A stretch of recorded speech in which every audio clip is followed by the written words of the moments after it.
Amado Carrillo estaba nervioso. El sentimiento era inusual para él. Se había codeado con algunos de los más temidos narcotraficantes de Sudamérica y tenía la reputación de ser un jefe brutal. Se paseó por su casa segura, esperando una llamada del comandante de la Policía Federal. Los engranajes estaban en movimiento, pero no podía estar seguro de que el trabajo se completaría. Cada llamada a la puerta asustaba a Amado. Sabía lo que costaría si el plan fallaba. Si su mentor y amigo Pablo Acosta sobrevivía al atentado contra su vida, no solo haría que mataran a Amado, lo haría sufrir. Amado esperaba que no llegara a eso, y en cuanto sonó el teléfono, supo que no sería así. Pablo Acosta estaba muerto, abatido en un tiroteo de 90 minutos con la policía mexicana. Amado estaba a salvo, pero lo más importante, estaba un paso más cerca de asegurar su control sobre el cártel de Juárez. Con Juárez a su alcance, Amado puso sus ojos en un territorio aún más grande, el cielo. Amado podría haber vivido en cualquier lugar. En 1994, su tráfico de drogas ya le había dado más riqueza de la que jamás podría haber soñado. Se estima que ganaba decenas de millones de dólares por semana. Pero había algo en el pueblo de Guamachulito, el soñoliento pueblo de montaña de su juventud, que atraía a Amado. Estaba muy lejos de las lujosas vidas de muchos de sus pares mexicanos, señores de la droga. Vivía modestamente en una casa unifamiliar, sin siquiera el lujo de una piscina para refrescarse durante los notorios veranos calurosos. De hecho, los únicos indicios de que el pueblo era el hogar de uno de los hombres más ricos de América del Norte era la cadena de carros Lincoln, Chevy y camionetas Dodge estacionadas en el frente. Bueno, eso y el desfile de guardias armados que constantemente vagan por los terrenos. Por las noches, Amado cuidaba su gallinero y ordeñaba las docenas de vacas que mantenía en la propiedad. Estas simples alegrías lo distrajeron del estrés de dirigir el cártel de Juárez. Una operación tan grande y rentable que podría haber entrado en la lista de Fortune 500. Eso no quiere decir que Amado no se permitiera algunas extravagancias. Cada semana abordaba uno de sus jets privados y volaba desde el tranquilo campo de Guamachulito a su mansión en la ciudad de Hermosillo, en el estado mexicano de Sonora. La flota 743S de Amado era su orgullo y alegría. Amasar una flota aérea así habría sido imposible para cualquier otro. Solo Amado, con sus inigualables conexiones con el gobierno, podía volar un jumbo jet fuera de servicio sin que la Policía Federal los llevara. Los aviones eran más que un mero lujo para Amado. Confirmaron el apodo que la DEA le había dado, el nombre que tantos mexicanos temían: el Señor de los Cielos. En febrero de 1995, Amado llegó a su palacio de Hermosillo para encontrarse con una gran fiesta en pleno apogeo. Amado siempre permitió que algunos de sus hombres se quedaran allí mientras él estaba fuera. La casa era tan grande que parecía un desperdicio dejarla desocupada. Llamar a la casa de Hermosillo una mansión sería un mal servicio. Con sus imponentes muros de piedra de 3 metros y sus torres en espiral, el lugar se parecía más al Taj Mahal que a una villa de drogas mexicana. Amado, vestido con un sombrero de vaquero, una camisa de diseñador y botas de vaquero, no estaba aquí para festejar. Miró hacia atrás con cariño a los años que pasó bebiendo tequila y fumando crack con su mentor Pablo Acosta. Pero esos días quedaron atrás. Esta noche tenía asuntos que atender. Amado reunió a sus principales lugartenientes y convocó una reunión. El asunto sobre la mesa: los colombianos lo presionaban para cobrar más dinero. Desde la muerte de su líder en 1993, el cártel de Medellín había caído de su lugar en el comercio de cocaína de América del Sur. Pero Amado todavía tenía que confiar en su protección si quería sacar cocaína de Colombia. Y la protección no era barata. Cada mes, Amado enviaba entre 20 y 30 millones de dólares al cártel de Medellín para asegurar su cooperación. Por un tiempo ese fue solo el costo de hacer negocios. Se ganaba el doble en una semana si ninguno de sus envíos era confiscado en la frontera. Pero el cártel seguía pidiendo más y más y se le estaba yendo un poco de las manos. Para añadir un agravio a la herida, Amado acababa de enterarse de que Alberto Ochoa Soto, un miembro de alto rango del cártel de Medellín, había estado moviendo cocaína dentro de los límites de la ciudad de Juárez sin el permiso de Amado. Si querían trabajar en el territorio de Amado, deberían pagarle por protección. Amado había aprendido mucho de sus muchos mentores principales y la regla cardinal era no dejar que se aprovecharan de él nunca. Alberto Ochoa estaba a punto de regresar a Ciudad Juárez después de un corto periodo en una prisión de Texas, y Amado quería darle una bienvenida que nadie olvidaría. En febrero de 1995, Ochoa fue liberado de la prisión. Fue conducido al cruce fronterizo en el puente de la calle Slanton en El Paso, donde se encontró con su abogado, Tarazón Navarro.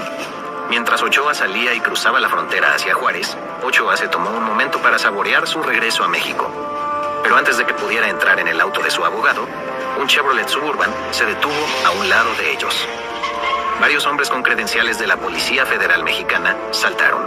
Empujaron a Ochoa y a su abogado al asiento trasero del Suburban antes de que pudieran gritar por ayuda. A unos pocos kilómetros, Amado Carrillo y sus hombres se detuvieron en un camino desértico. Apagaron sus motores, sus faros y esperaron. Amado llevaba su habitual atuendo de vaquero urbano vestido para una noche en la ciudad. Estaba de buen humor para un hombre que iba a matar a alguien. El Chevy Suburban se detuvo después de solo unos minutos. Un poco más, y Amado podría haberse preocupado. Noches como estas empezaron las guerras o las evitaban. Solo el tiempo lo diría. Amado esperó a que la Policía Federal Mexicana saliera de su auto. Empujaron a Ochoa y a su abogado del asiento trasero con bolsas sobre la cabeza. Amado no mató a Ochoa en el acto.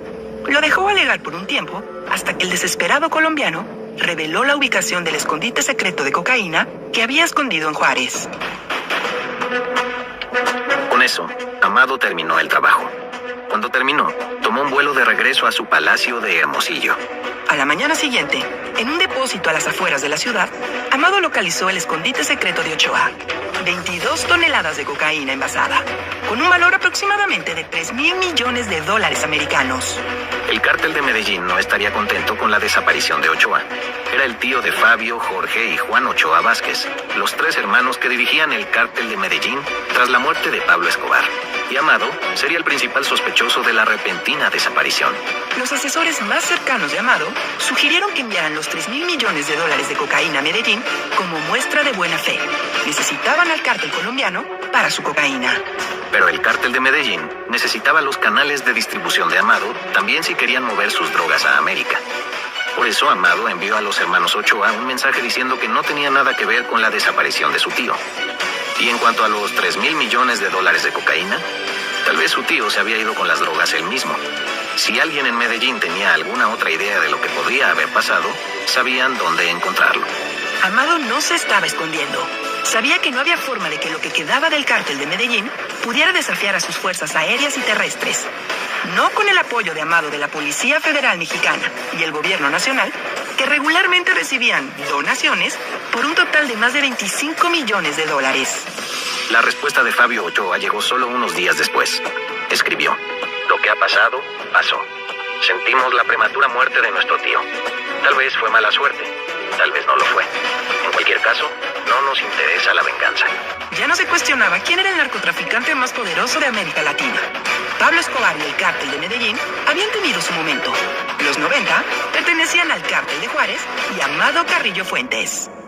Cuando regresemos, veremos cómo Amado Carrillo superó a sus mentores para convertirse en uno de los traficantes más brutales de la historia de México. Ahora, volvamos a la historia. Amado Carrillo Fuentes nació en Guamuchilito, en el estado de Sinaloa, México. Sinaloa es, en muchos sentidos, el lugar de nacimiento del tráfico de drogas de México. Fue la tercera parte de lo que algunos llaman el Triángulo de Oro mexicano, donde se produce la inmensa mayoría de los cultivos de marihuana y opio del país. Amado Carrillo fue solo uno de los infames señores de la droga que nacieron y se criaron en Sinaloa, incluyendo a Pedro Avilés Pérez, considerado el primer traficante de marihuana mexicano, y Joaquín Guzmán Loera, conocido ahora como El Chapo. Amado nació el 17 de diciembre de 1956, y no hay casi ningún registro de los próximos 25 años de su vida. Algunos informes afirman que fue uno de los 14 hijos, pero la inteligencia americana lo sitúa más cerca de 8 o 9. Afirmó haber trabajado como agente de inteligencia federal durante 5 años, lo que puede o no ser cierto. Tenía una placa de policía, pero la mitad de los traficantes de drogas en México tenían placas de policía falsas.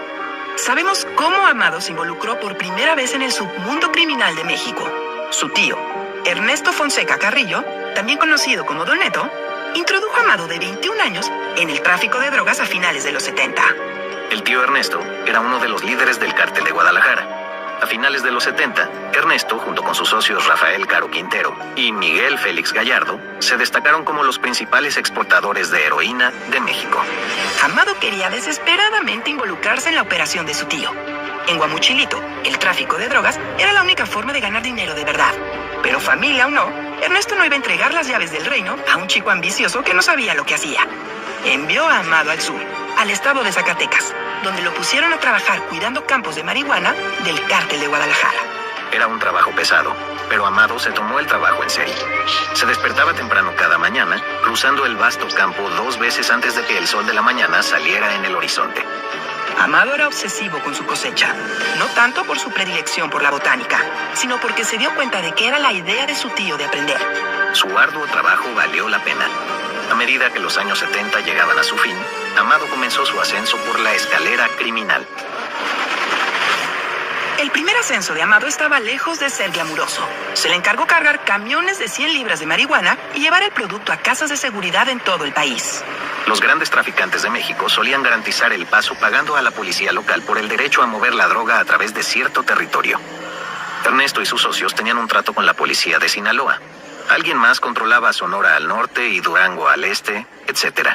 Cualquiera que moviera drogas a través del territorio de otro cártel tenía que darles una parte de sus beneficios. En su mayor parte, esto funcionaba bastante bien. Pero Guadalajara estaba bastante al sur, así que si quería llevar sus drogas hasta la frontera, tenían que cruzar muchos territorios y pagar a codiciosos señores de la droga. Si podían hacer sus propios tratos con la policía en otras regiones, podrían esencialmente hacerse cargo y controlar todo el corredor occidental de México. Para cuando terminaron, el cártel de Guadalajara se había convertido en la operación de drogas mejor conectada de la historia de México, y Amado Carrillo se convertiría en un elemento inestimable. Los viajes de transporte de drogas eran largos y difíciles. Era el tipo de trabajo normalmente reservado a los peones y a los matones de bajo nivel, no al sobrino de uno de los líderes más importantes del cártel. Pero a Amado no le importaba. Era una oportunidad para familiarizarse con las muchas rutas de tráfico de México. En más de una ocasión, Amado fue detenido por policías poco amigables que se tomaban en serio sus obligaciones.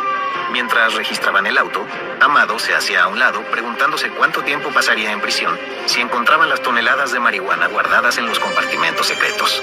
Es decir, si es que llegaba a la cárcel. Había una gran posibilidad de que cualquier policía estuviera en la nómina de un cártel rival. Pero Amado nunca fue arrestado. Con el paso de los meses y los años, aprendió las mejores rutas para evitar ser detectado por la policía. Llegó a apreciar la experiencia de los traficantes de drogas de bajo nivel de una manera que pocos en el liderazgo del cártel nunca pudieron. La siguiente promoción de Amado fue servir como contrabandista de marihuana. Usaba camiones de melones y carros de mulas para transportar el producto hasta la frontera, con cuidado de no cruzar el mismo. Otro contrabandista se encargaría de hacer el arriesgado trabajo de transportar las drogas a los Estados Unidos. En México, Amado estaba protegido. Aunque lo arrestaran, el cártel de Guadalajara tenía las conexiones para hacer desaparecer los cargos. Pero una vez que cruzara la frontera, Amado tendría que enfrentarse a las fuerzas de seguridad americanas, un destino que no tenía intención de tentar. En algún momento de 1981, cuando Amado tenía 24 años, el tío Ernesto le presentó a los miembros de la familia Herrera, la principal red de contrabando de drogas de México, encabezada por Jaime Herrera Nevares, un exoficial de la Policía Federal Mexicana. La familia ganó notoriedad como el mayor distribuidor de heroína en el mercado de drogas de Chicago. El siguiente paso de Amado en el tráfico de drogas sería cuidar los campos de amapolas que producían heroína para los Herrera. Fue alrededor de esa misma época que Amado comenzó a volar aviones bimotores para contrabandear marihuana a los Estados Unidos. No está claro quién se acercó por primera vez a Amado con la idea, o dónde o cómo aprendió a pilotear un avión, pero inmediatamente le gustó. Los aviones eran más rápidos que los coches y transportaban cargas mucho más grandes. Más importante aún, conducir drogas a través de la frontera era arriesgado. Un giro equivocado y podías toparte con una patrulla. Si vuelas, la única área que necesitas asegurar es la pista de aterrizaje. Sin embargo, Amado normalmente solo volaba las drogas hasta la frontera y luego dejaba los vuelos a Estados Unidos para sus subordinados. No había razón para tomar riesgos innecesarios, especialmente a principios de los 80, cuando el cártel de Guadalajara se estaba metiendo en un nuevo y excitante proyecto: cocaína. Desde principios de los 70, los cárteles de cocaína colombianos habían estado llevando su producto a Florida. Pero la DEA eventualmente se dio cuenta y los cárteles necesitaban una nueva ruta hacia los Estados Unidos. Así que a principios de los 80, un contacto introdujo al cártel de Cali de Colombia al cártel de Guadalajara de México. La cocaína nunca se había movido a través de México a gran escala. Pero si el cártel de Guadalajara tenía la red y la infraestructura para contrabandear literalmente toneladas de heroína y marihuana cada año, probablemente podrían hacer lo mismo con la cocaína. Pronto, Guadalajara estaba contrabandeando coca para los dos principales cárteles de Colombia, Cali y Medellín. En lugar de recibir un pago en efectivo por su trabajo, Guadalajara se quedaba con una parte de todo el producto que llegaba de Colombia. Esta fue una jugada inteligente porque los márgenes de ganancia de la cocaína eran astronómicos. Vendieron parte de ella a través de su propia red de distribución y vendieron otra parte a otros cárteles de la competencia en todo México. Una vez que todo el mundo se familiarizó con el negocio de la cocaína, se engancharon. Y la única manera de obtener más del producto era trabajar con el cártel de Guadalajara. En poco tiempo, Guadalajara estaba distribuyendo cocaína a todos los rincones de México y usando sus enormes ganancias para pagar a los funcionarios públicos en el camino. Pero ¿cómo se mueven cientos de kilos de cocaína a la vez desde Colombia, luego a México y luego a los Estados Unidos de manera oportuna, sin ser atrapados en la aduana? Amado Carrillo tenía la solución. Empezó a volar cargamentos de cocaína desde Colombia a Ciudad Juárez, una pequeña ciudad convenientemente situada justo a lo largo de la frontera entre México y Estados Unidos. Desde allí, las drogas eran llevadas directamente a los Estados Unidos por tierra o por aire o almacenadas en depósitos para que los cárteles mexicanos asociados las recogieran. En 1985, el tío Ernesto destinó a Amado, de 28 años, para que trabajara bajo la supervisión del hombre que supervisaba estos almacenes, Pablo Acosta Villarreal. Apodado el Zorro de Ojinaga, Pablo Acosta era uno de los traficantes más carismáticos de México. Su operación, que con el tiempo se conocería como el Cártel de Juárez, controlaba un tramo de 200 millas de la frontera y albergaba la mayor parte de la cocaína que llegaba a México. Los rumores dicen que una vez mató al líder de un cártel rival y luego arrastró su cadáver detrás de su Ford Bronco hasta que terminó hecho pedazos. Ernesto había estado trabajando con Acosta desde los días del contrabando de heroína, así que cuando la cocaína entró en escena, lo trajeron al redil casi inmediatamente. Ernesto esperaba que al seguir a Acosta, su sobrino Amado podría aprender algunos de los secretos del éxito del señor de la frontera. La educación que Amado había recibido hasta ahora no era nada comparado con lo que aprendería. A continuación, veremos lo que Amado aprendió de los éxitos y fracasos de Pablo Acosta. Ahora, volvamos a la historia. En 1985, Amado Carrillo Fuentes fue enviado a Ojinaga, México, para estudiar bajo el mando del señor de la droga de la frontera, Pablo Acosta. Pero durante la mayor parte del año, el tiempo de Amado con Acosta fue menos de aprendizaje y más de fiesta. Amado era todavía un hombre joven. Entonces solo tenía 28 años, y sus días en el negocio de la droga habían estado más empapados de trabajo manual que de glamour y riqueza. Ahora que tenía la oportunidad de mezclarse con uno de los hombres más duros del movimiento en México, no lo rechazaría. Casi todas las noches, Amado y Pablo salían a la ciudad. Un narcotraficante en un pueblo fronterizo era algo entre una celebridad y un héroe popular. Las mujeres lo querían, los hombres querían ser como él, y la cantidad correcta de dinero podía hacer que casi cualquier problema desapareciera. Por las mañanas, Pablo y Amado fumaban crack como una forma de curar sus resacas. A Pablo le encantaba el efecto en su cabeza. Le encantaba la sensación de la droga pulsando a través de su torrente sanguíneo. Amado nunca fue tímido en cuanto a su propia afinidad con las drogas y también consumió crack rápidamente. Entre borracheras de drogas, Pablo le enseñó a Amado sobre su negocio de contrabando. Estas lecciones variaban tanto en profundidad como en coherencia, pero Amado pudo aprender por experiencia cómo Pablo mantenía el control de los 300 kilómetros de la frontera del Cártel de Juárez. En un sofocante día de agosto de 1985, Pablo recibió una llamada telefónica de uno de sus compradores en Nuevo México. Un envío que debía arribar al día anterior nunca había llegado a su destino. Pablo había enviado personalmente a los dos traficantes en un camión de melón relleno de 700 libras de marihuana. Habría tenido noticias de sus contactos en la policía si hubieran sido arrestados. Solo había dos posibilidades. Los traficantes habían sido asesinados o le habían robado.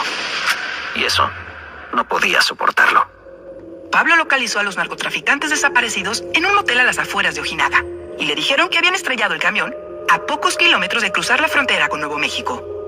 Pablo no lo creería hasta que lo viera con sus propios ojos. Pablo y sus hombres se dirigieron a la frontera para encontrar el camión de melones. Llevó a Amado para el viaje.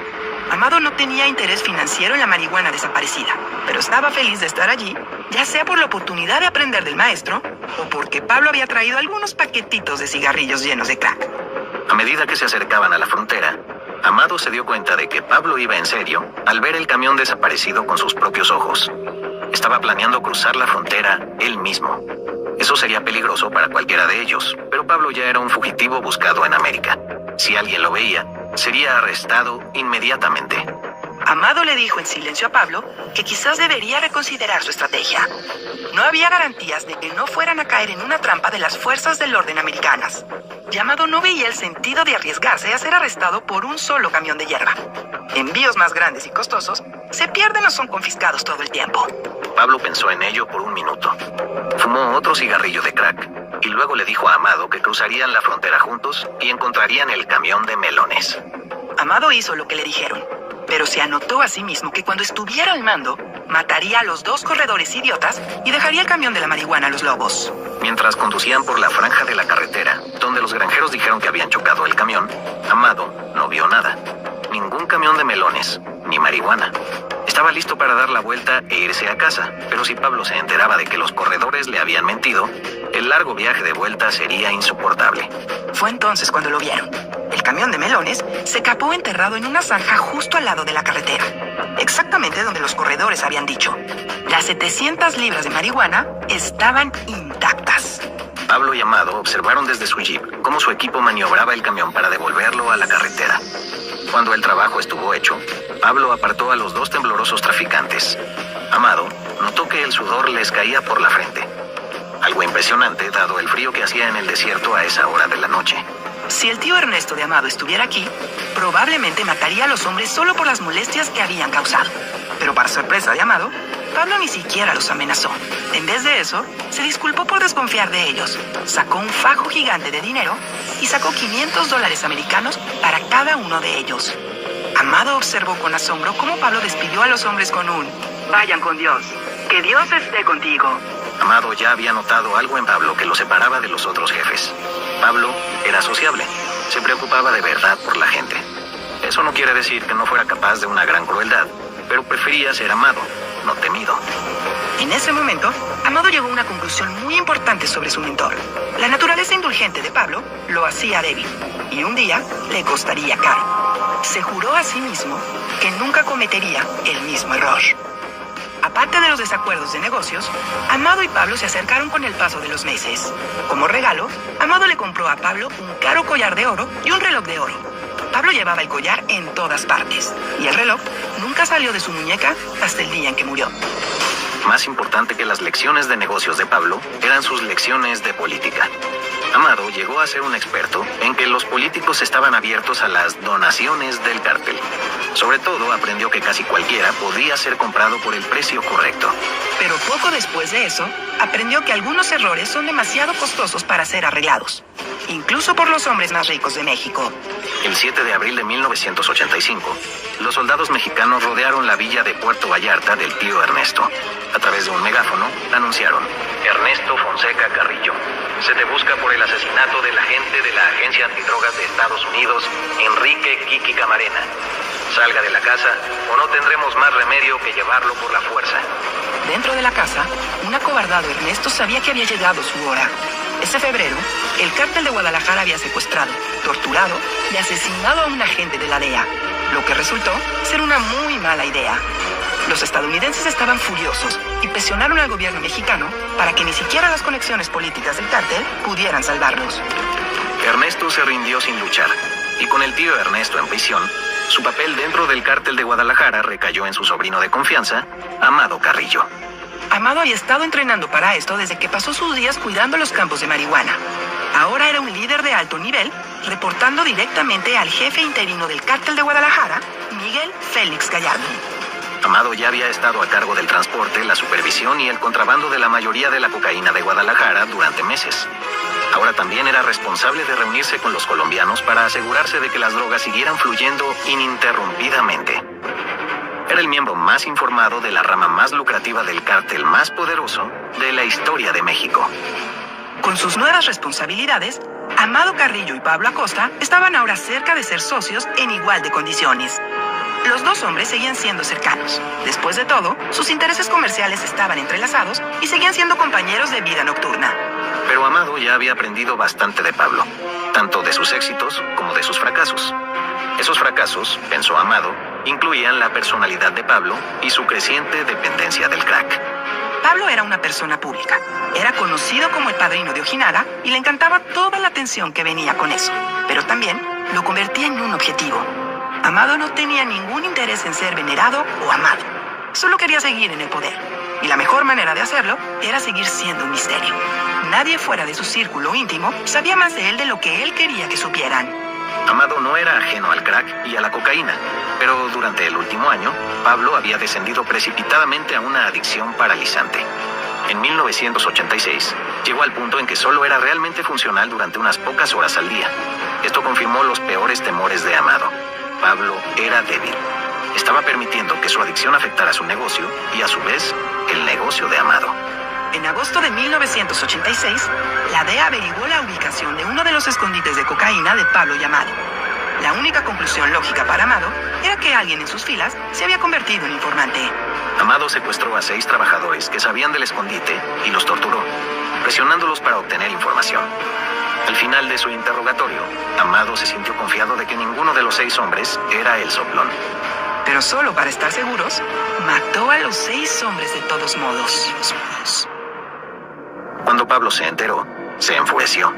No solo había matado a 6 hombres inocentes, había matado a 6 de sus propios hombres por un simple capricho. La respuesta de Amado fue: es mejor que mueran 6 hombres inocentes a que un culpable quede impune. Amado y Pablo discutieron sobre ello durante días. El parentesco que los 2 hombres habían compartido una vez se deshizo, y con ello se fue cualquier concepto de honor entre ladrones. Lo que quedaba de la buena voluntad de Amado hacia su antiguo mentor se disipó en octubre de 1986. Amado llegó a un escondite de Ojinaga para encontrar a Pablo reuniéndose con un reportero americano. La prensa americana había publicado recientemente algunos informes negativos sobre Pablo y sus conocidas empresas criminales. En respuesta, Pablo, que estaba casi constantemente drogado con crack, decidió invitar a un periodista a México para aclarar las cosas. Amado fue sorprendido con la guardia baja, pero se esforzó al máximo por mantener la amistad con el periodista. Llevó a Pablo a una habitación trasera, discutió cualquier asunto pendiente y salió lo más rápido posible. No fue hasta que el artículo fue publicado un mes después, en diciembre de 1986, que Amado comprendió realmente la profundidad de la locura de Pablo. Después de fumar un poco de crack, justo frente al reportero, admitió oficialmente haber matado a varias personas, ser un traficante de drogas y sobornar a la Policía Federal Mexicana. Pablo se había puesto como objetivo a sí mismo y a todos los que trabajaban con él, incluyendo a Amado Carrillo. Amado había valorado durante mucho tiempo su privacidad, pero temía que si le permitía a Pablo seguir hablando con la prensa, no solo perdería su privacidad y su libertad, sino también su vida. Algo tenía que hacerse. Amado hizo la llamada. Guillermo González Calderoni era el comandante de la Policía Federal en Ciudad Juárez.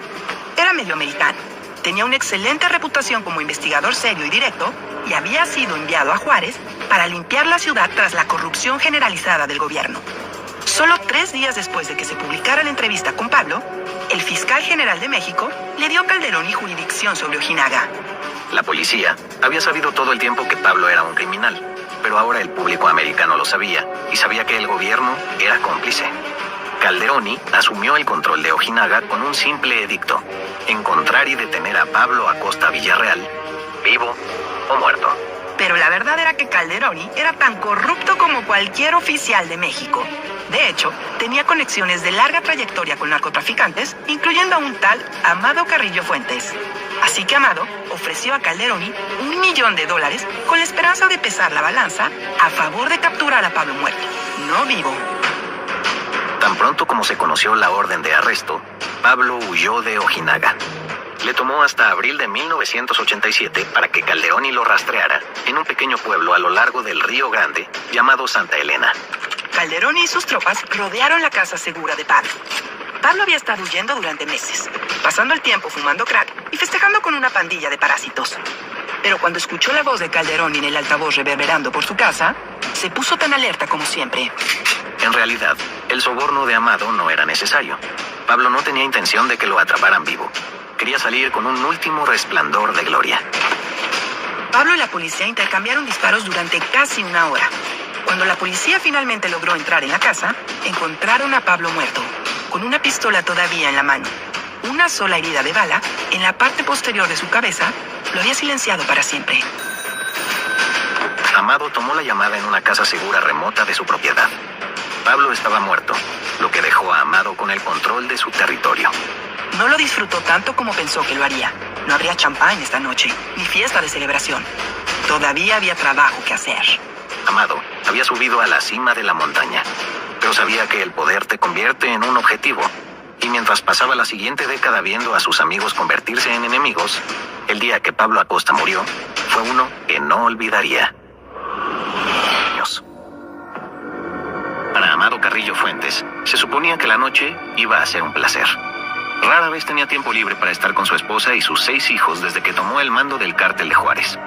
Cuando él y su familia se sentaron en el restaurante Ochoa Valley High en la primavera de 1995, Amado esperaba tener un respiro de la violencia que dominaba su vida profesional. Desafortunadamente, sus rivales tenían otros planes. No fue hasta que los gritos comenzaron que Amado notó a los 12 policías con ametralladoras irrumpiendo por las puertas del restaurante. Antes de que pudiera reaccionar, los asesinos abrieron fuego. Familias horrorizadas corrieron a la puerta esquivando los disparos. Cuando el caos se despejó, los sicarios miraron al cuerpo acribillado a balazos que estaba en el suelo delante de ellos. Su objetivo estaba muerto. El Señor de los Cielos ya no estaba.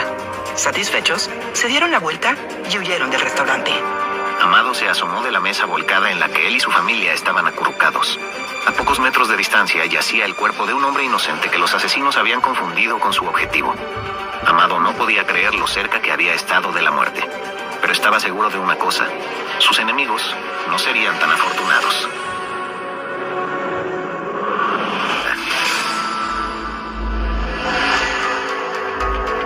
Amado no podía entender cómo había llegado a esto.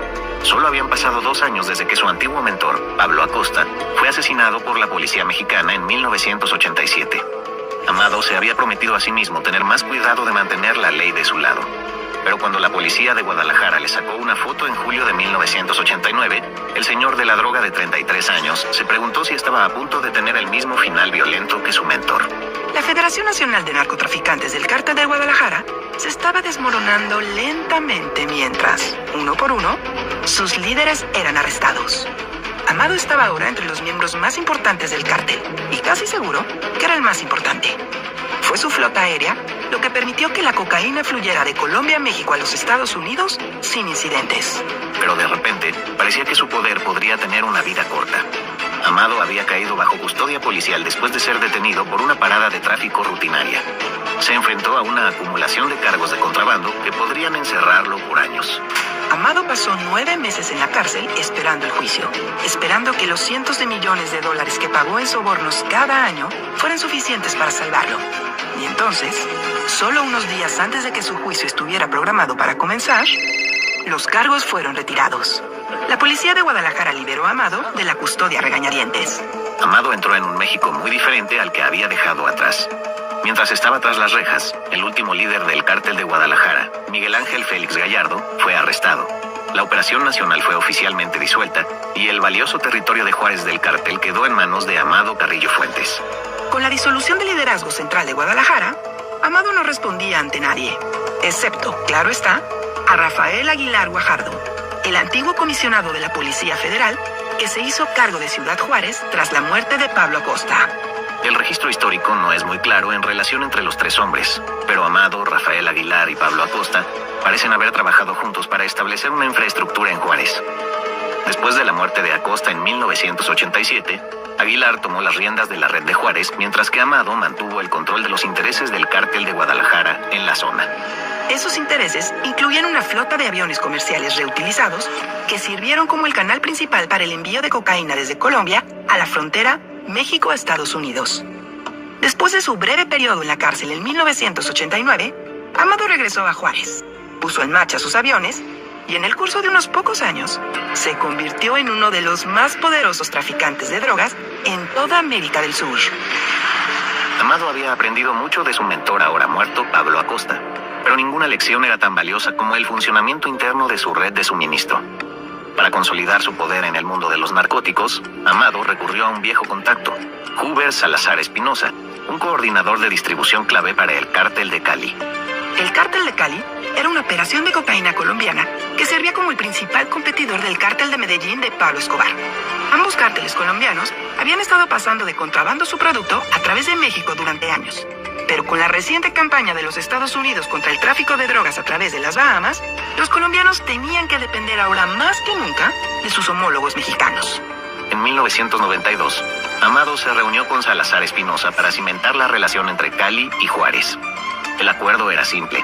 Amado proporcionaría transporte y protección a los cargamentos de cocaína de Salazar Espinosa, trasladándolos desde Colombia a los puntos de cruce de la frontera entre Estados Unidos y México. Por las molestias causadas, a Amado se le pagaba un cargo de transporte de 1 kilo de cocaína por cada 2 kilos que se pasara por la frontera. Luego vendía esas drogas a través de su propia red de distribución y se quedaba con todas las ganancias. El exitoso acuerdo de Amado con el Cártel de Cali pronto lo vio formar una estrecha relación con uno de los fundadores de la organización, Miguel Rodríguez Orejuela. Miguel y su hermano Gilberto operaban con un nivel de profesionalismo completamente ajeno a México. Su imperio comercial, que también incluía bancos, farmacias, restaurantes y equipos de fútbol, era tan sofisticado que la DEA lo llamó el Cártel de los Caballeros. Amado y Miguel hablaban casi todos los días. Fue una educación valiosa para Amado, que había adquirido algunos malos hábitos de negocios del rudo mundo de las drogas mexicano, como atrasarse en los pagos de la cocaína que le compraba a Miguel. Amado era un valioso y generalmente confiable socio de negocios, así que Miguel lo dejó pasar por un tiempo. Pero cuando las deudas de Amado se elevaron a millones, empezó a perder la paciencia. El estancamiento llegó a un punto de crisis en algún momento de 1992, cuando después de innumerables retrasos, Miguel Rodríguez expresó sus dudas sobre si Amado planeaba pagarle. Amado vio esto como un insulto atroz. Claro, estaba crónicamente atrasado en sus pagos, pero ¿realmente Miguel pensó que era el tipo de persona que renegaría de sus deudas con un amigo? Si realmente no creía que el Señor de los Cielos podía pagar todo lo que debía, Amado demostraría que estaba equivocado de una forma u otra. Era la mañana de 1992 cuando 3 rehenes llegaron fuera de la casa de Miguel Rodríguez en Cali, Colombia. Creyó que reconocía a algunos de los hombres, aunque no podía estar seguro de dónde. Solo después de que los hombres que transportaban a los rehenes explicaron que Miguel los reconoció como 3 de los hombres de Amado. Habían sido secuestrados por los propios hombres de Amado en plena noche. Fueron arrastrados de sus casas, amordazados y atados, y enviados a Colombia como garantía. Amado quería garantizar que pagaría cada centavo que debía, y si no lo hacía, el Cártel de Cali podría hacer lo que quisiera con sus 3 secuaces de confianza. A pesar de su frustración por los retrasos en los pagos de Amado, Miguel no pudo evitar apreciar el fulgor del hombre por lo dramático. Aceptó la garantía, pero advirtió a Amado que si no cumplía con sus obligaciones, sus hombres pagarían el precio. Llevó unos meses, pero a finales de 1992, Amado había devuelto a Miguel los millones que le debía. Su táctica parecía haber funcionado. Desde entonces, él y el Cártel de Cali mantuvieron su productiva relación de negocios con pocos incidentes. Pero en México, una lucha por el poder amenazó con echar abajo todas las alianzas que había construido. En los albores de 1993, el señor de la droga reinante en Juárez, Rafael Aguilar Guajardo, se estaba cansando de pagar sobornos a la Policía Federal Mexicana. Atrevidamente, presentó a los funcionarios un ultimátum. O dejaban de exigirle que pagara cuotas semanales de protección, o haría pública la información de cada funcionario del gobierno que alguna vez aceptó sobornos. Al amenazar con exponer la corrupción del gobierno, Aguilar dio el mismo paso en falso que su predecesor, Pablo Acosta. Y una vez más, Amado Carrillo vio la oportunidad de dar vuelta a la crisis en su propio beneficio. En abril de 1993, mientras Aguilar esperaba una respuesta de la policía, el narcotraficante de 43 años llevó a su familia de vacaciones a un centro turístico en Cancún. Amado había instado a su superior a desaparecer hasta que la situación se resolviera. Y lo hizo. Desafortunadamente, le había dicho a Amado exactamente a dónde iba a desaparecer. Aguilar y su familia acababan de regresar a la costa de un viaje en submarino cuando 3 hombres armados irrumpieron en el complejo con ametralladoras en alto.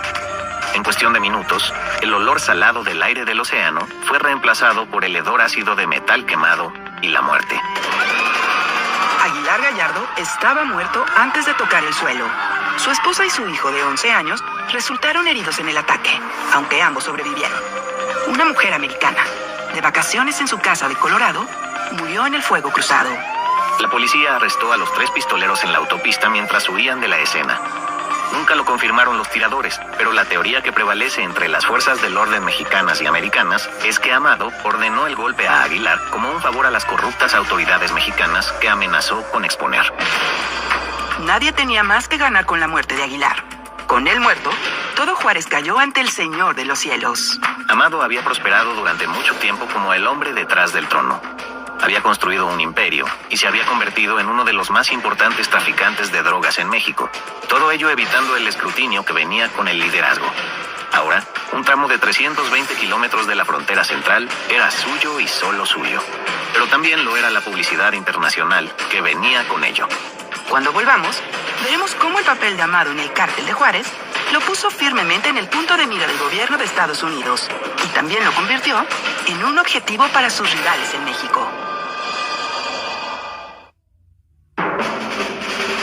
En 1995, Amado Carrillo Fuentes estaba en la cima del mundo. Casi 2 décadas completas después de haber empezado a supervisar los campos de marihuana de su tío en los remotos rincones de Sinaloa, el rey de 39 años se sentó en el trono de un reino de su propia creación. En el año desde que asumió el cargo de jefe del cártel de Juárez, Amado ya había hecho algunos cambios significativos. Trajo a su hermano, Vicente Carrillo Fuentes, para que lo ayudara a dirigir las cosas en Juárez. Juntos, los 2 hombres se propusieron llevar el mundo de la droga de la vieja escuela de México a la era moderna. Al trabajar con el cártel de Cali, Amado había llegado a apreciar el uso de aparatos de alta tecnología por parte de la organización colombiana. A principios de los 90, eso incluía beepers, máquinas de fax y encriptación de datos. La organización de Amado fue uno de los primeros cárteles en utilizar teléfonos celulares cuando llegaron a México a principios de los 90. También usó sofisticados escáneres para interceptar las transmisiones de radio de la Policía Federal y el Ejército Mexicano y asegurar que sus envíos de cocaína evitaran ser detectados. El cártel de Juárez también se dio a conocer por sus innovaciones de tecnología menos sofisticada.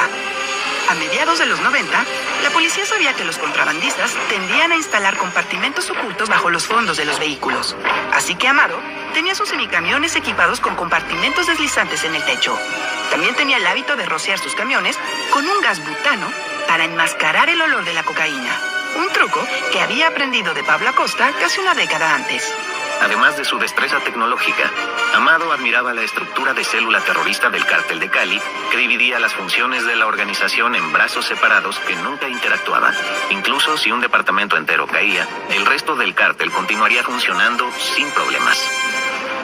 Amado pronto implementó esto dentro del cártel de Juárez, dividiendo en secciones a contrabandistas, camioneros y trabajadores de bodegas para que si un miembro de un grupo era arrestado, no supieran lo suficiente para atrapar a los otros. Este nivel de planificación y organización era inaudito en el submundo de la droga de México. De hecho, Amado fue uno de los primeros capos de la droga mexicanos en reconocer que ya no dirigía una pequeña operación de contrabando de drogas, sino una empresa internacional de miles de millones de dólares. Según las estimaciones, el negocio de Amado aportaba miles de millones de dólares cada año, lo que situaba su propio patrimonio neto total en unos 25,000 millones de dólares.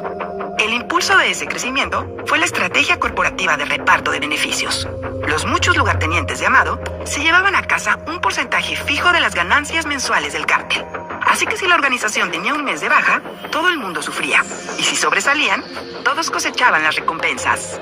El cambio de Amado a una estructura corporativa organizada no le dio ningún velo de legitimidad. Con el asesinato de Rafael Aguilar Guajardo en 1993, Amado reemplazó a su antiguo jefe como el segundo traficante mexicano más importante en la lista de los más buscados del FBI. El primero era Juan García Ábrego, el jefe del cártel del Golfo de México. Pero si Amado estaba preocupado en absoluto, no lo demostró. A mediados de los 90, las fuerzas de seguridad americanas observaron impotentes cómo Amado y su hermano Vicente establecieron una red de distribución para transportar y vender narcóticos dentro de los Estados Unidos. Hasta ahora, los intereses de Amado en el comercio de drogas se habían detenido en la frontera de los Estados Unidos. Ahora se movía en los principales mercados de Estados Unidos que habían sido controlados por los cárteles colombianos. En 1993, el poder del cártel de Medellín había recibido un golpe después de que Pablo Escobar fuera asesinado en un tiroteo con la policía colombiana. Las autoridades se centraron en derribar el cártel de Cali, lo que culminó con el arresto del socio de Amado, Miguel Rodríguez Orejuela, en agosto de 1995. El resto de los líderes del cártel fueron arrestados más o menos al mismo tiempo. Los cárteles de Medellín y Cali todavía estaban en funcionamiento para mantener su producción de cocaína, pero su red de distribución en los Estados Unidos se estaba tambaleando. Sus anteriores indiscutibles bastiones a lo largo de la costa este estaban ahora en juego. A mediados de los 90, Amado y Vicente lograron fácilmente un papel importante en los mercados de droga del sureste, el medio oeste y la costa oeste. Pero cuando los hermanos Carrillo Fuentes pusieron sus ojos en la costa este, se encontraron con otros traficantes mexicanos con aspiraciones similares. El jefe entre ellos era Juan García Ábrego, el hombre más buscado de México y el jefe del cártel rival del Golfo. García Ábrego era un enemigo peligroso, tanto que el FBI ofrecía una recompensa de $2 millones por cualquier información que pudiera llevar a su captura. Sin embargo, el líder del cártel del Golfo estaba menos preocupado por la persecución del FBI que por Amado Carrillo Fuentes y sus excesivas expansiones. En la primavera de 1995, Amado llevó a su familia al restaurante Ochoa Valley High, un restaurante de lujo en la Ciudad de México, para lo que esperaba que fuera una relajante cena familiar. Era raro que Amado saliera así. Era un hombre profundamente privado. Hasta el día de hoy, la única información pública sobre su familia son los nombres de su esposa, Leslie Arriaga Carrillo, y uno de sus hijos, Vicente Carrillo Leiva. Su esposa Leslie se había quejado de los 8 guardias de seguridad armados que Amado había traído a la cena. Pero por mucho que a Amado le hubiera gustado creer en la regla no escrita de que las familias están fuera de los límites, sabía que no había honor entre los criminales. La comida estaba deliciosa. Amado y su familia estaban tan ocupados con su comida que ni siquiera notaron a los policías que habían entrado, armados con equipo antidisturbios y armas automáticas. Fue uno de los guardias de seguridad de Amado el primero que se fijó en ellos. Saltó de su silla, levantando su arma para disparar. Los asesinos dispararon primero. Las balas atravesaron al guardia. Amado rápidamente volteó su propia mesa y acurrucó a su familia detrás del gabinete. Vio cómo los pistoleros mataban a 2 hombres más en una lluvia de balas. Los asesinos apuntaron con sus armas a un arquitecto sentado cerca de la puerta, a quien aparentemente confundieron con Amado. Fue asesinado al instante y los pistoleros se habían ido antes de que se cayera al suelo. Cuando terminó, Amado se arrastró con calma desde detrás de la mesa y llevó a su familia a la puerta del restaurante. Los informantes de la policía pronto identificaron al hombre detrás del intento de asesinato como Juan García Ábrego, el rival de Amado en el cártel del Golfo. Amado y su familia salieron ilesos, pero no tenía intención de dejar el ataque impune. Durante el año siguiente, cerca de 200 personas murieron por homicidios relacionados con las drogas solo en Juárez. Este número incluía tanto a los hombres de Ábrego como a decenas de los de Amado, así como civiles que quedaron atrapados en fuego cruzado. El camino de Amado continuó hasta el Año Nuevo de 1996, cuando la creciente guerra llegó a un abrupto final. El 14 de enero de 1996, la Policía Federal Mexicana sitió la casa de Juan García Ábrego en Monterrey, México. Fue arrestado y extraditado a los Estados Unidos en cuestión de horas. Allí lo juzgarían por lavado de dinero y conspiración para distribuir, poseer e importar cocaína. Después de casi un año, la disputa entre el Golfo y Juárez terminó casi tan rápido como había comenzado. Pero mientras Amado celebraba la caída de García Ábrego, los miembros del gobierno mexicano ya estaban ocupados tramando la suya.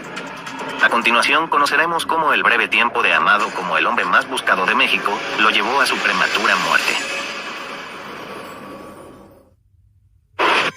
Ahora, volvamos a la historia. Amado Carrillo Fuentes se sentía en la cima del mundo en enero de 1996. Su imperio de narcotráfico recaudaba cientos de millones de dólares cada mes, y su rival Juan García Ábrego se enfrentaba a más de 40 años en una prisión federal de Estados Unidos. Para evitar enfrentar el mismo destino, Amado pagó obedientemente más de 50 millones de dólares cada mes a sus conexiones en el gobierno mexicano. Sabía mejor que nadie lo que les pasaba a los traficantes de drogas que no mantenían a sus supervisores federales tranquilos. En 1987, Gabriel Said escribió que la corrupción no es una característica desagradable del sistema político mexicano, es el sistema. Pero incluso en el sistema policial más funcional, siempre hay unos pocos oficiales renegados que tratan de romper las reglas.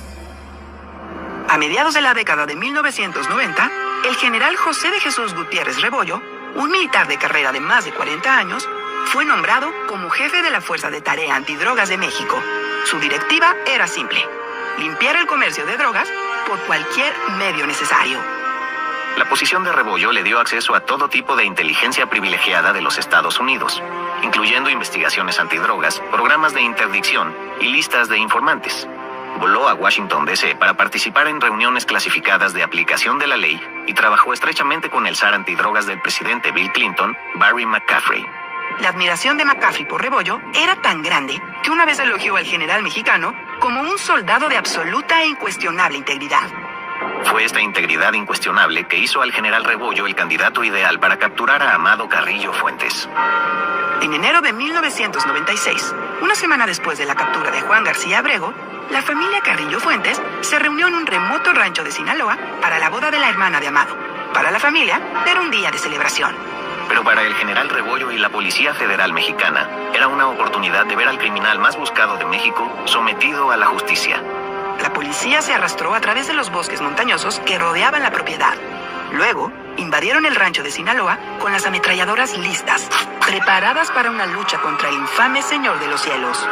Lo que encontraron en su lugar fue un rancho lleno de horrorizados invitados a la boda, sin Amado a la vista. Las conexiones policiales de Amado le habían avisado de la inminente redada unos minutos antes. Se había ido de la ceremonia justo antes de que llegara la policía. Una vez más, los amigos de Amado en las altas esferas le habían salvado. Pero el hecho de que la policía se atreviera a perseguir a Amado representaba un cambio preocupante en la atmósfera política. Públicamente, el general Rebollo expresó su frustración por el hecho de que Amado se escabullera de su captura. Pero en privado, la creencia de Rebollo en su propia capacidad para detener el tráfico de drogas ya había empezado a flaquear. A pesar de la postura de Rebollo, Amado sabía que no era mejor que cualquier otro funcionario. Su carrera podría ser moralmente gratificante, pero no lo era económicamente. Amado, ahora casi de 40 años, reconoció que el anciano Rebollo necesitaba empezar a pensar en cuidarse a sí mismo y a su familia después de que su tiempo con el gobierno llegara a su fin. Poco después del fracaso de la redada, Amado pidió a su lugarteniente, Eduardo González Quirarte, que se acercara al general con la esperanza de reclutarlo para la causa. Sabía que era una posibilidad remota, pero pensó que no estaría de más intentarlo. Su apuesta valió la pena. Sorprendentemente, el reputado general aceptó el soborno inmediatamente, y los dos hombres entraron en una relación increíblemente fructífera. Por un corto tiempo, al menos. En febrero de 1997, las autoridades de Estados Unidos y México se sorprendieron al descubrir que Rebollo vivía en un apartamento caro, mucho más allá del nivel de pago de un funcionario público. Sus sospechas fueron inmediatas y solo semanas después recibieron la prueba contundente. Un informante anónimo proporcionó a la policía una grabación del general Rebollo y Amado Carrillo Fuentes discutiendo los pagos a realizar a cambio de ignorar las actividades de contrabando de drogas de Amado. El 19 de febrero de 1997, Enrique Cervantes, el ministro de Defensa mexicano, dio una conferencia de prensa en la que acusó públicamente al general Rebollo de proteger a Amado Carrillo Fuentes de ser procesado. Al ver las noticias, Rebollo sufrió un colapso por un ataque al corazón. Antes de que terminara el día, la policía había llegado al hospital para arrestarlo bajo cargos de soborno, tráfico de drogas y ayuda en actividades ilegales. En su juicio, el abogado de Rebollo, Arturo González Vázquez, argumentó que el interés del gobierno en ver a Rebollo y Amado Carrillo Fuentes llevados a la justicia tenía poco que ver con la enmienda de los problemas de corrupción de México. En su lugar, fue el trabajo de los rivales de Amado que usaban sus propios contactos en el ejército mexicano para desviar la atención pública de sí mismos. Si González Vázquez estaba en lo cierto o no, importaba muy poco para la defensa legal de su cliente. Las autoridades presentaron pruebas de que Rebollo no solo había estado ignorando las actividades de Amado, sino que le había suministrado coches blindados y teléfonos celulares encriptados. El general Rebollo fue rápidamente sentenciado a 31 años de prisión. A medida que pasaba 1997, Amado sabía que estaba en serios problemas. La condena de Rebollo, junto con la decisión de los Estados Unidos de no certificar a México como aliado en la guerra contra las drogas, había ejercido una enorme presión sobre el presidente mexicano, Ernesto Zedillo, para que Amado fuera juzgado por sus crímenes. Amado siempre fue un hombre que valoraba su privacidad. Se convirtió en un recluso total. Rara vez salía, nunca dormía en el mismo lugar 2 noches seguidas y se comunicaba con su esposa e hijos solo por teléfono. Para el transporte entre las casas seguras, Amado creó un vehículo que haría sonrojar incluso a James Bond. Equipó una camioneta Dodge Ram con blindaje y llantas de goma sólida que evitaron los estallidos inducidos por las balas. Dentro de la cabina del camión, se instaló un interruptor en la parte inferior del tablero de mandos que llenaría la cabina de humo, permitiendo un escape rápido y encubierto. Otro interruptor dejaría una mancha de aceite en la estela del camión y otro dispararía un bote lleno de metralla. El coche de huida de Amado, parecido a un batimóvil, perdió rápidamente gran parte de su valor. Sin embargo, después de recibir la noticia de que la policía mexicana había identificado el vehículo, en la primavera de 1997, transfirió todos los lujosos accesorios de la ahora inútil Dodge Ram a un vehículo menos sospechoso, una ambulancia. Aún así, Amado sabía que no podía dejar atrás al gobierno para siempre. Había visto el final de esta historia demasiadas veces. No esperaría a que la policía o un rival lo encontraran. Cuando la primavera se convirtió en verano, Amado voló a las Islas Caimán. Hizo que su familia se mudara a Chile, donde estarían a salvo aunque lo capturaran. En julio de 1997, Amado envió a su mejor ayudante, Eduardo González Quirarte, para negociar con los militares mexicanos. Los relatos de lo que pasó en la reunión difieren dependiendo de quién cuente la historia. Según los oficiales militares mexicanos, la oferta de Amado de un soborno de $5 millones a cambio del fin de la persecución fue rechazada de plano. Pero según el campamento de Amado, los militares aceptaron el soborno solo para renegar del trato después de recibir el dinero. De cualquier manera, Amado se quedó sin opciones. Con el soborno y la violencia fuera de la mesa, Amado no tuvo más remedio que volverse poco convencional. El 4 de julio de 1997, Amado voló de vuelta a la Ciudad de México. Se registró en el hospital de Santa Mónica con un nombre falso. Decidió hacerse irreconocible para las autoridades. Amado había contratado a 2 médicos de su estado natal, Sinaloa, y a un tercero de Colombia para realizar una operación de cirugía plástica masiva. En el transcurso de 8 horas y media, los doctores removieron más de 30 libras de grasa del cuerpo de Amado, cambiaron la forma de sus ojos y nariz, e incluso rompieron la mandíbula de Amado e insertaron una prótesis para alterar su mandíbula. A mitad de la cirugía, el corazón de Amado se detuvo. Sus doctores se apresuraron a revivirlo, tanto por preocupación por él como paciente, como por preocupación por ellos mismos si el Señor de los Cielos moría en su turno. Sus intentos fallaron. Amado Carrillo Fuentes murió en la mesa del cirujano. A los 40 años, el Señor de los Cielos ya no existía. Los médicos atribuyeron la repentina insuficiencia cardíaca a que el corazón de Amado se debilitó por sus años de consumo de cocaína. Pero Mariano Herrán Salvetti, el nuevo jefe de la Agencia Antidrogas de México, supo por la autopsia que los doctores le habían dado deliberadamente demasiada anestesia a Amado. Al cártel de Juárez no le importó si fue un accidente o no.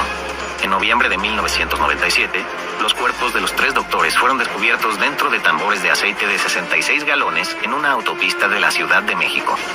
Cada uno había sido torturado, disparado y estrangulado, y el cuerpo de una víctima tenía marcas de quemaduras a lo largo de su cuello. En los meses siguientes a su muerte, los rumores giraban en torno a que Amado Carrillo Fuentes todavía estaba vivo y había fingido su propia muerte para poder retirarse a una vida tranquila en Cuba. Las autoridades mexicanas y la DEA desestimaron las demandas, pero tuvieron que admitir que había muy pocas pruebas verificadas de que el cuerpo irreconocible en la mesa del cirujano era en realidad Amado. Amado Carrillo Fuentes fue enterrado en el rancho de su familia en Sinaloa. Más de 1000 personas fueron a presentar sus respetos a un hombre cuyo ascenso a la cima del inframundo mexicano había inspirado a aquellos con aspiraciones tanto legales como ilegales. Los invitados al funeral llegaron con coronas que costaban más de lo que el joven Amado habría hecho en una semana en el comienzo de su carrera como agricultor de marihuana. Entre las flores que llegaron, la familia Carrillo Fuentes notó una corona compuesta enteramente de rosas negras. Después del servicio fúnebre, abrieron la tarjeta y encontraron el mensaje: todas las cosas buenas llegan a los que saben esperar. La nota estaba firmada por la familia Ochoa, los líderes del cártel de Medellín, cuyo tío había sido asesinado por Amado 2 años antes. El mensaje no sorprendió al hermano de Amado, Vicente. La muerte de Amado lo había dejado como jefe del cártel de Juárez, un título que estaba más que feliz de aceptar. Pero la muerte de su hermano había hecho de Juárez un objetivo para sus rivales, incluyendo a Joaquín Guzmán Loera, más conocido como El Chapo, el líder del cártel de Sinaloa. Si el gobierno mexicano pensó que la muerte de Amado Carrillo Fuentes pondría fin a la violencia en Juárez, estaba muy equivocado. Por toda la violencia que Amado había causado durante su vida, el vacío de poder que dejó su muerte provocó más derramamiento de sangre de lo que nadie podría haber previsto. Durante los siguientes 10 años, la guerra entre los cárteles de Sinaloa y Juárez cobró la vida de más de 8,000 personas, convirtiéndola en uno de los conflictos más sangrientos no solo en la historia de México, sino en la historia de toda América del Norte. En 2007, el presidente Felipe Calderón comenzó a desplegar tropas militares en Juárez para sofocar la violencia. Desafortunadamente, este movimiento tuvo el efecto contrario. La violencia en Juárez aumentó como resultado de las políticas militantes antidrogas de Calderón, y en 2008, el número de muertes anuales en México por violencia relacionada con las drogas se elevó a casi 6,300. Se estima que entre 2007 y 2016, unas 80,000 personas han muerto por la violencia relacionada con los cárteles en México. Solo un pequeño porcentaje de esas muertes puede ser atribuido al cártel de Juárez, porque, como argumentó el abogado del general Rebollo en 1997, el problema es mucho más grande que un solo capo o funcionario corrupto. Incluso ahora, más de 20 años después de su muerte, la sombra del legado de Amado Carrillo Fuentes aún cuelga sobre Juárez como una nube oscura. Cada avión que vuela por encima es un recordatorio de la brutal historia de la ciudad.